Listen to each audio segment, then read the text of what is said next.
2291 கோடி ரூபாய் கல்வி நிதியை வழங்க நடுவண் அரசுக்கு ஆணையிடக் கோரி உச்சநீதிமன்றத்தில் தமிழக அரசு மனு. முன்னாள் பிரதமர் ராஜீவ்காந்தியின் நினைவு நாளையொட்டி டெல்லியில் உள்ள நினைவிடத்தில் ராகுல் காந்தி, மல்லிகார்ஜுன கார்கே உள்ளிட்டோர் மரியாதை.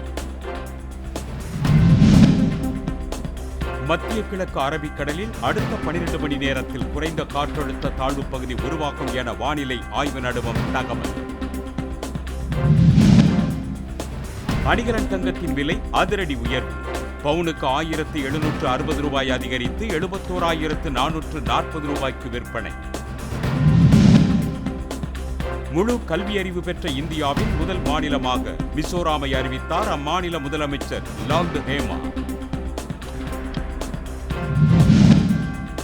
திருப்பதி ஏழுமலையான் கோவிலில் வான் பாதுகாப்பு அமைப்பை நிறுவ நடவடிக்கை எடுக்கப்படும் என கோவில் நிர்வாகம் விளக்கம்.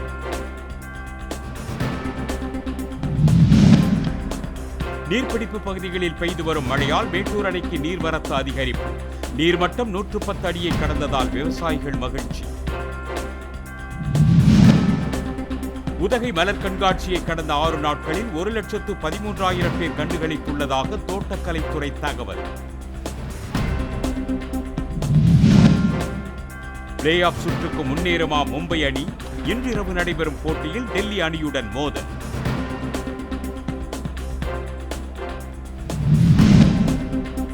இஸ்ரேலின் தாக்குதலால் காசாவில் குழந்தைகள், கர்ப்பிணிகள் உட்பட 20 லட்சம் பேர் பசி பட்டினியால் தவிப்பதாக ஐநா அறிக்கையில் தகவல்.